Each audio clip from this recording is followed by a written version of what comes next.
Hi y'all, welcome back to the channel. So we're going to be working on our off-grid shower and bathroom, I guess. Potty station. Yeah. Whatever you want to call it. This is the idea I have in my head because we have seen the totes turned into off-grid showers. We think that's a fabulous idea. So we are going to take it a little stretch further. We're going to take 4 of the totes. Basically, we're going to cut the front of this one out. You're going to walk in. This is going to be the bathroom. This is going to have a toilet and, you know, all that stuff in it.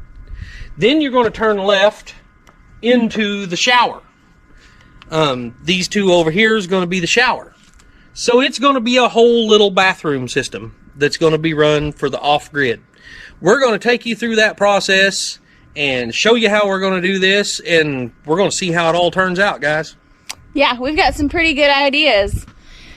Now, I just want to give you a disclosure as this video starts. This is not a tutorial or a step-by-step instructional video. We are just taking you guys along for the journey on how we did this with the materials that we had available to us. If you want a step-by-step, you're not going to find it here.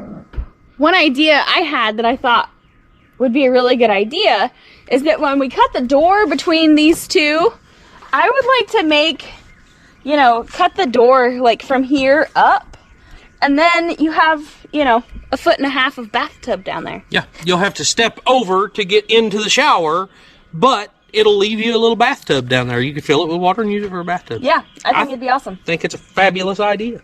Just on the rare occasion that you want a bath. And maybe we'll put a shower drain or something on the bottom of it. It's already got one right there.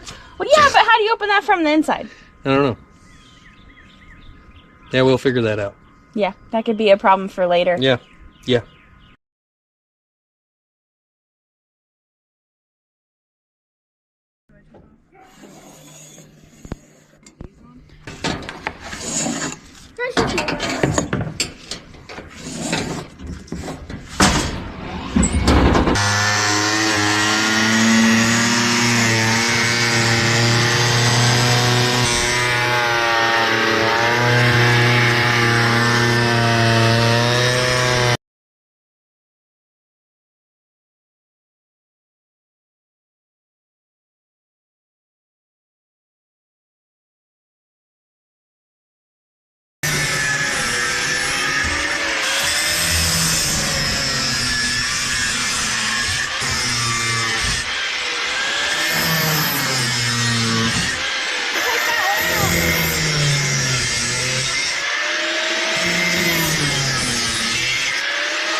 This way.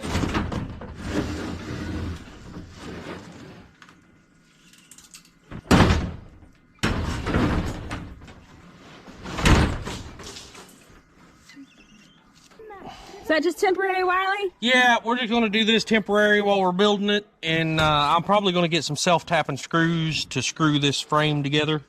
So this just kind of holds everything into place while we're building. Keep it from falling on my head. Oh, dang it. I need my dikes. I don't know where they're at. Yeah, these just ain't the freaking tools to do this with.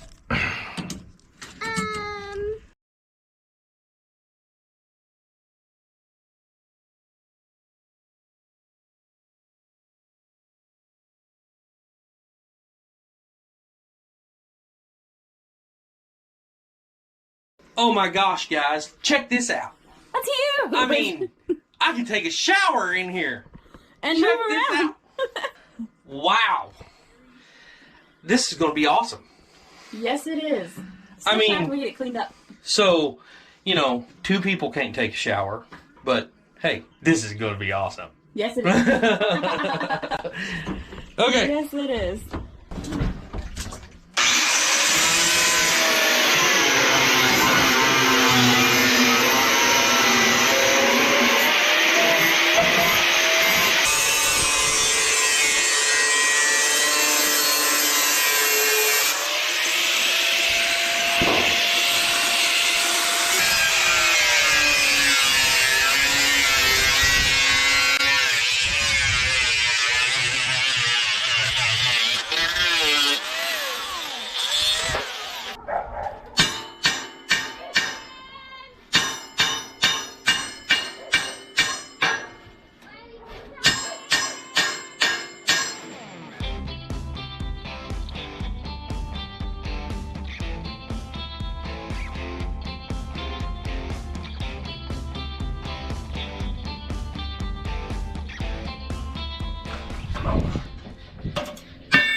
tilted this way a little bit, but I mean,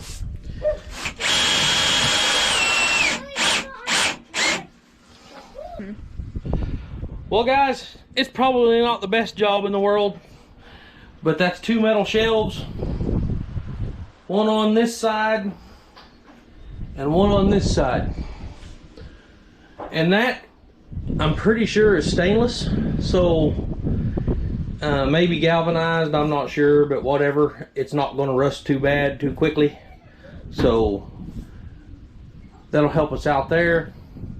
Now we've got to deal with this, and we'll show you how to do that here shortly.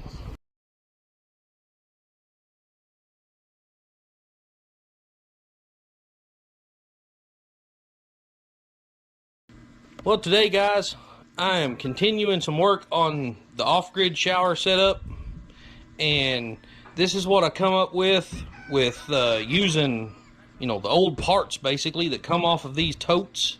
I took one of the metal signs that was on the side of it, and I folded it over where it would make a clean edge here. We can run a self-tapping screw ever so often here and screw it back together, pinch it together and screw it down, but I think that is going to make a perfect, let's see if we can get a better shot of that, a perfect little shelf inside the shower to set, you know, soap and shampoo and rags. I'm going to do the same thing on this other side. You see how that turned out. Edges are a little rough, and I'm afraid that, you know, over time this is going to be getting hot and cold, and it'll wind up warping. And so I think if we bend another piece of metal and put around that, and like I said, put a few self-tappers in it to hold it together, it'll make a nice little shelf there, and we don't have to worry about everything moving around.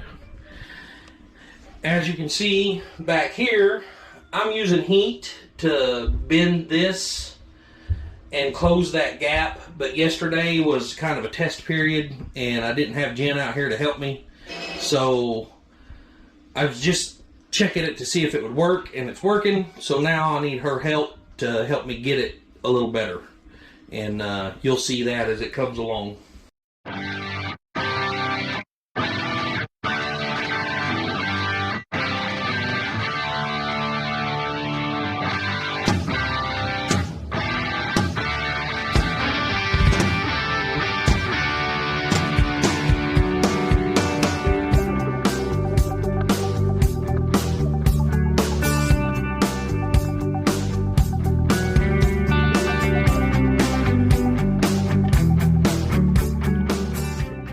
So you can see a little better.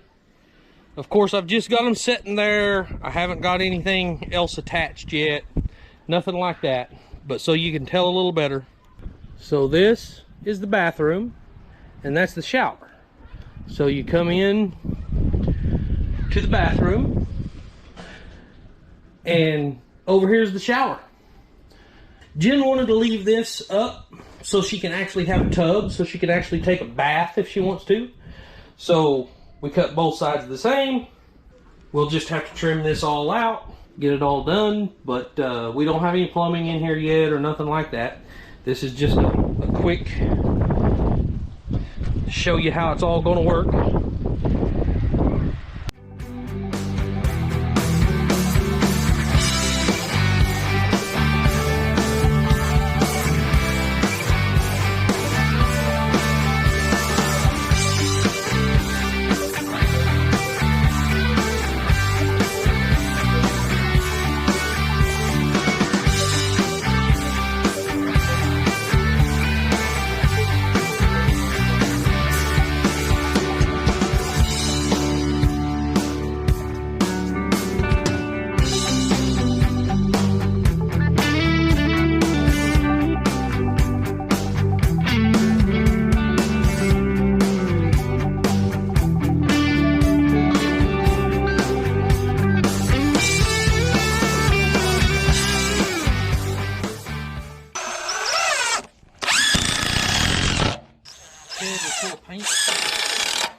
Just 'cause your so marks are on the other your side? arch goes up.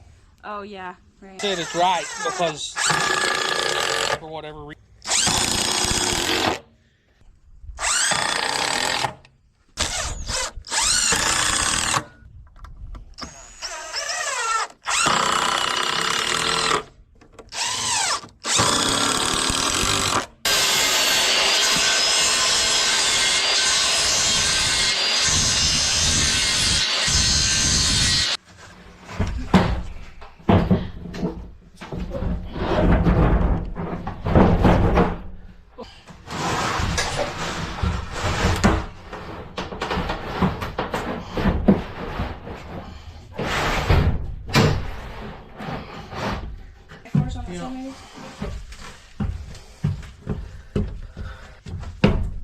I don't know, that's pretty dang solid.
We have a floor for our toilet now.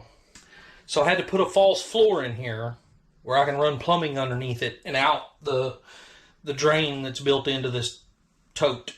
So I had to have room to be able to run the plumbing. And looks like this is going to work perfect. Are you working without recording it again? No, I'm recording it. Look. More junk I have laying around, if you can't see that back there. I was given that to haul off whenever I was getting these totes and things from Oklahoma City. And that is perfect light rectangle tubing that's going to make a perfect door frame. And it's going to be a good heavy duty door frame. So I'm going to weld it all up so we can make a door. Yeah. Yep, just recycling more junk.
gonna have to hit this edge with the planer.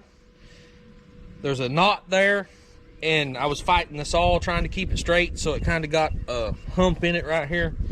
So I'm just gonna plane a little bit of that off real quick.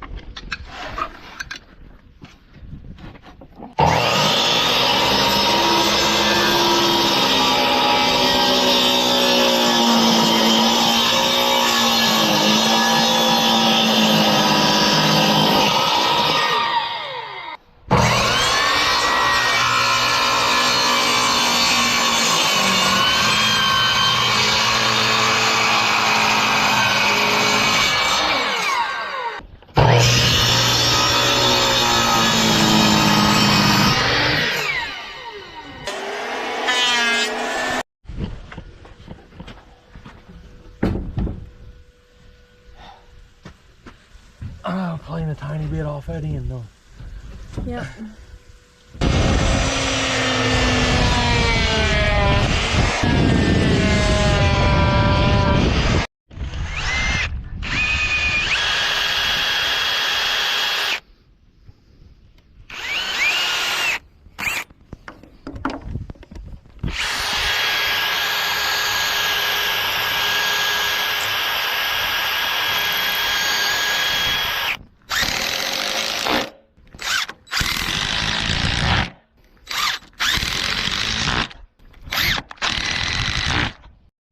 Take the screws out of it. Huh? Golly.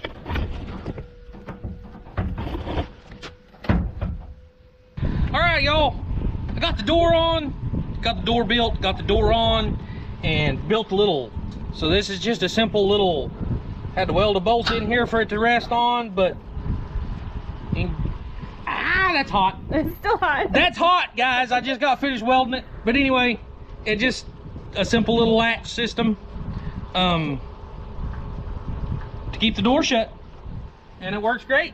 This is a prime example of why I keep everything and have all this junk laying around, because this is all the bolts, and so these washers, all the metal, all the bolts, the bolt that I used to go through the door, everything is all scrap that's left over from tearing Lily's bus apart, taking the seats out of her bus.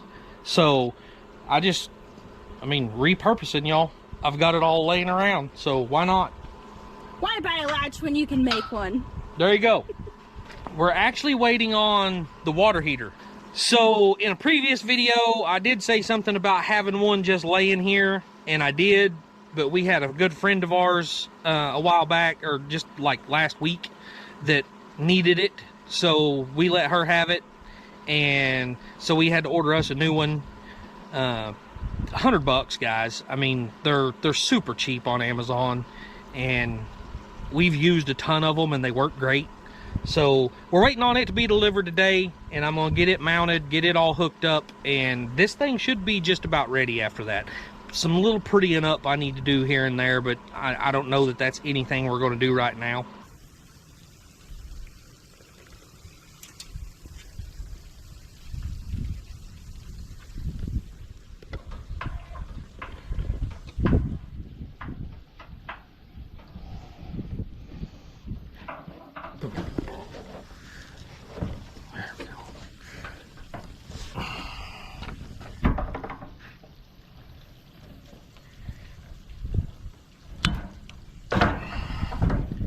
Now guys, we're installing PEX on all this because there's a good possibility it's going to be out in the weather next winter. So I don't want, this has freeze protection, so it will kick itself on to keep itself from freezing. But as you know, PEX can freeze and not have any issues. Another thing is the rings that you use to put the PEX together with right here. A lot of people use those silver rings that I don't know how to explain. They crimp together. They crimp together. Where I use these solid rings, and it takes a tool like this to crimp them on. I've done a lot of PEX work, and I've had so much better luck with these than I have those other style. I have replaced hundreds of those other style with these kind because they was leaking, and I've never had one of these leak.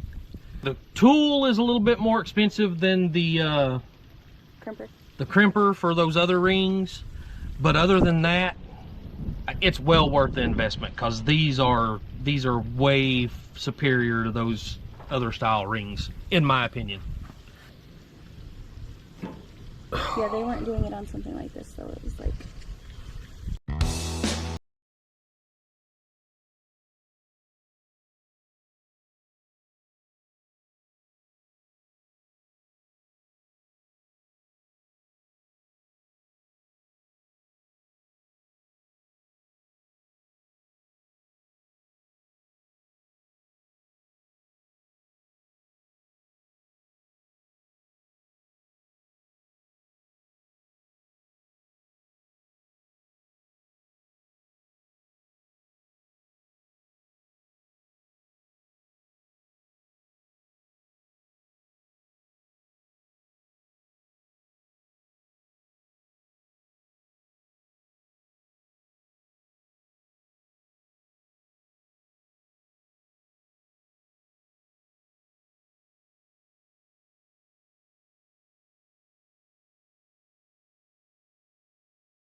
So I left that one loose while I screwed it in. That way I could get it oriented correctly before I tightened it up. So now I got that done. Oh, wait a minute, there it goes.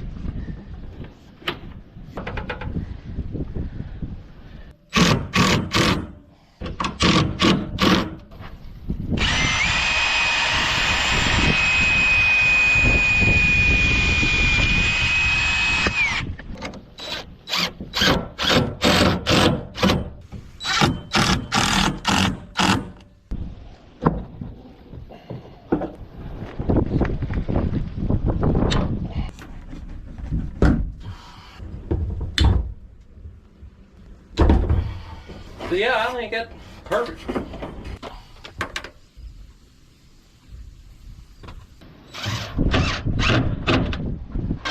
Well,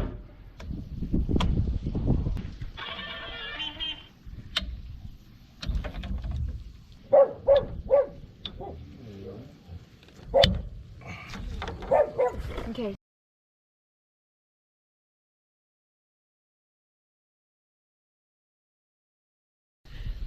alright guys, so this is what I done here. So we've got the 12-volt pump. It's kind of backwards for our setup because the inlet side is over here and the pressure side is over here. So I had to do this kind of backwards, but it's fine. So I came down, I put a bypass right here. Because this diaphragm pump won't let water freely flow through it if it's not on. We're eventually wanting to do a gravity feed system. For a while we're probably going to use the pump, but then we're going to do a gravity feed system. So this gives me the option to close this valve. This will send pressure or the water up to the pump. So the pump will pump it out and pressurize it on this side. Or I can open this valve and that bypasses the pump. So if we have either gravity flow or if we're hooked up to a garden hose or we already have pressure, we don't need the pump anymore.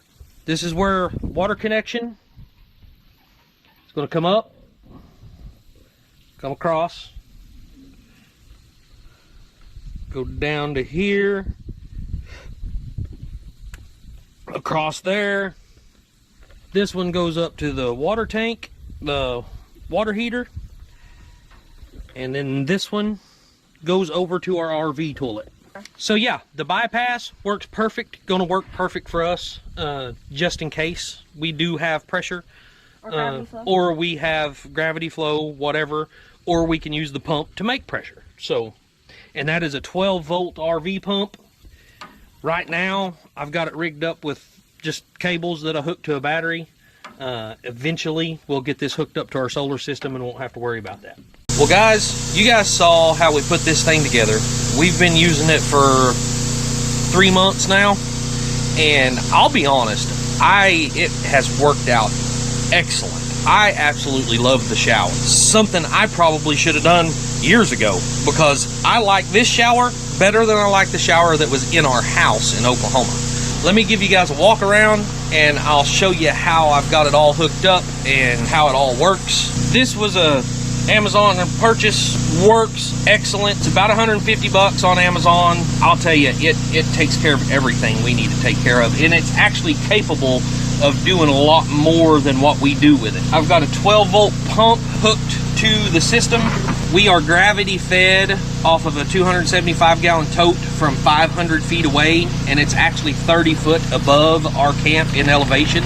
So it will run off of gravity feed alone.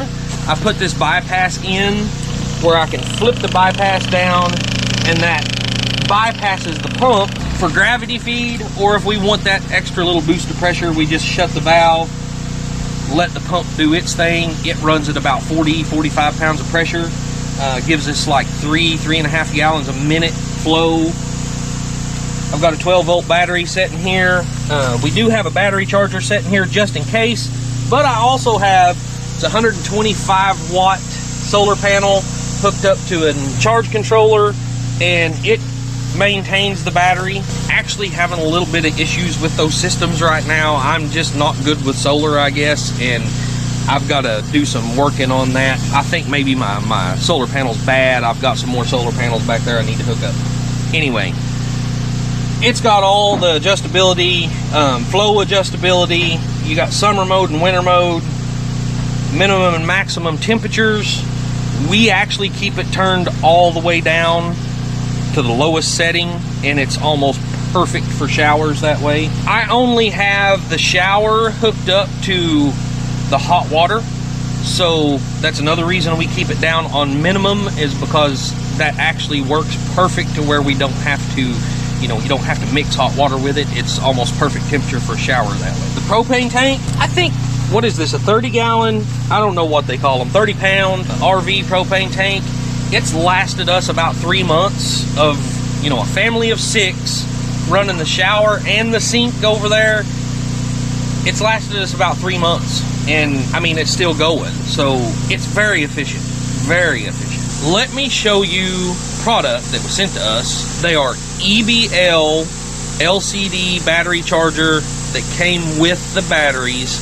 And for our off-grid life, I don't want to have to go to town and buy batteries every time I need them. I don't want to have to, it's just makes it so much simpler. These are rechargeable batteries. They come with a charger that will charge D size, C size, AA or AAA batteries. The kit that I got come with the batteries, so it comes with 2 D size batteries, 2 C size batteries, 4 AA batteries, and 4 AAA batteries. Main reason I got this kit though was because our water heater actually runs off battery. I installed these batteries probably close to 4 months ago because we did use it a little bit before we left Oklahoma, just trying things out. And I installed these batteries without ever putting them on the charger. I took them straight out of the box, I put them in, and they have been working fabulous. AA and AAA batteries are used everywhere around here. We have smoke detectors, we have flashlights, we have blood pressure monitor, we have multiple different things we use batteries for, and these rechargeable batteries are just amazing. That is the D size battery. They actually come in little cases, pretty nice little cases. That's the C size batteries. There is the AA batteries, and then the AAA batteries. Gives you little cases to store them in when you're not using them. So it comes with the cable to hook up your charger. It is a LCD screen, tells you the charge of your batteries and all that good stuff. Everything just fits in the same spot, so your batteries just push in and click in. The only batteries we've actually had to charge so far was the AA batteries. Within a couple hours they was fully charged and worked well. So the charger itself is a 5-volt 2-amp high-speed charger. It uses a Type-C input, so if you lose the cable, it's just a Type-C cable to keep it charged. They have worked out great for us, guys. You can get these on Amazon. There'll be a link and stuff down in the description. Do not hesitate if you need rechargeable batteries. These things are awesome. I'm gonna put the batteries back in the water heater and I'll show you how this all works, guys. 4 months so far and still have not had to charge these batteries, and let me show you how this works.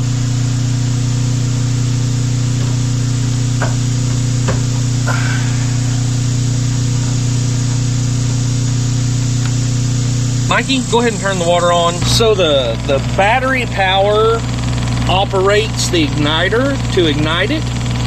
So you don't need any power other than just the batteries to ignite it. It automatically ignites, and as you see here, temperature's going up. It usually runs right at 100 degrees, which is almost perfect shower temperature. One, I'm gonna say, mistake we made in building this, as you guys seen, we built it to be a bathtub or a shower. So Jen and I decided that we wanted the drain to come out the front. That way when we wanted to shower, or whenever we wanted a bath, we could shut the valve down here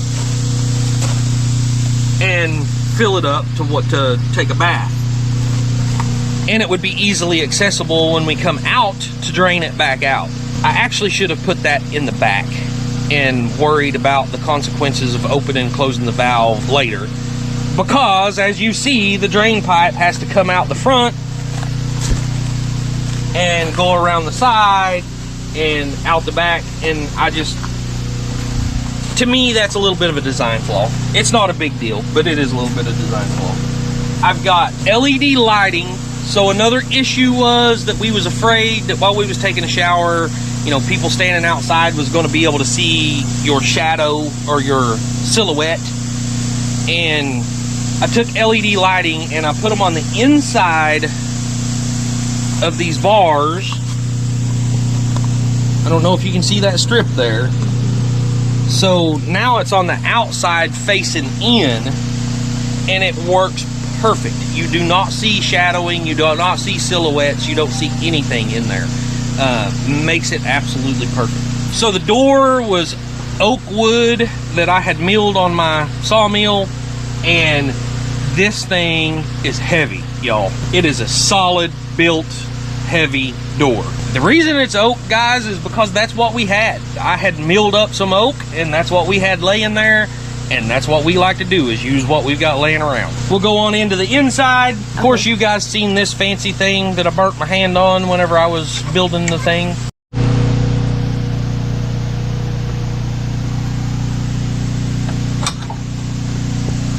Ah! Luckily, that don't happen very often, because everybody knows when that door handle's down, there's somebody in here. So here's what we got going on, guys.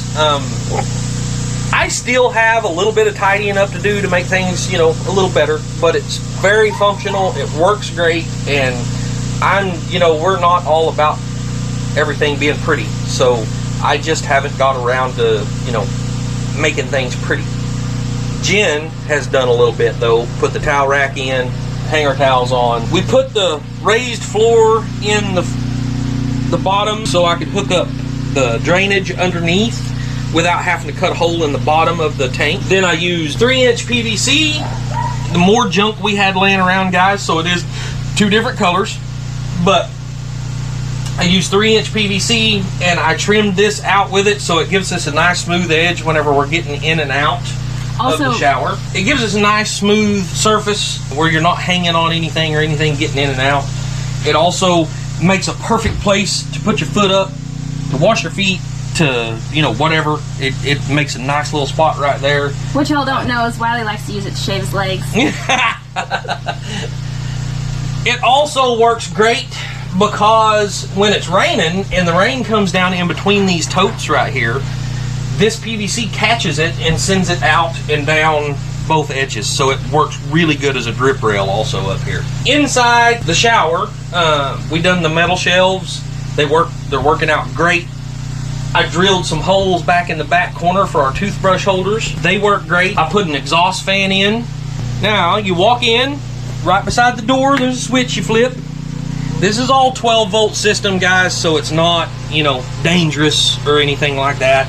Just a regular old 12-volt toggle switch we have hooked up. You can see it, but that's the LED lighting from the outside in. Then the exhaust fan is over here in the shower. While you're in the, you know, using the restroom, you turn that on and the airflow actually comes through the door and, you know, keeps you cool and exhausts it back out the back side.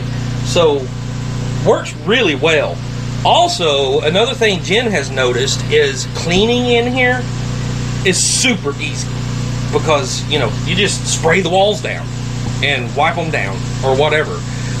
The only other negative I'll have to say about it is the floor in here. We done the same thing in the shower. We raised the floor up a little bit so we're not standing on a slick, soapy plastic floor.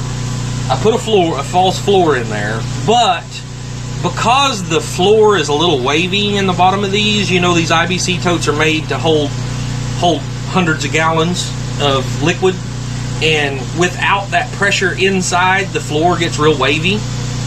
It does hold a little bit of water down underneath this false floor. We have to pull that floor out and clean it out because it does start smelling, you know, it builds up a little bit of stuff. So I'm thinking I'm going to pull that floor out eventually and maybe pour concrete in the bottom and make a concrete floor to where there's actually no space underneath it, and, you know, to where it'll drain out better. We'll see about that. It don't hold a lot, but there's just little pockets here and there that, you know, just has standing water in it. You know, standing water stagnates and starts smelling. But after 3 months of living off-grid, I want to say this is probably my absolute favorite part of it, is this shower and bathroom system.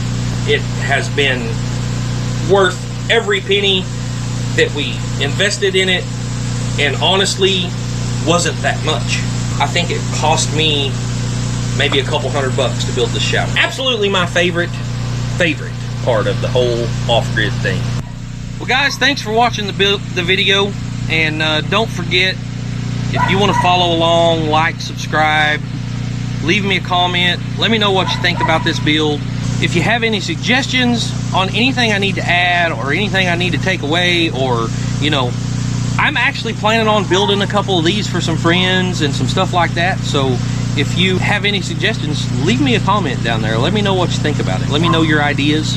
All right, this is the end of the video, Wiley. What do you say? Work hard, stay humble, and love God. Amen.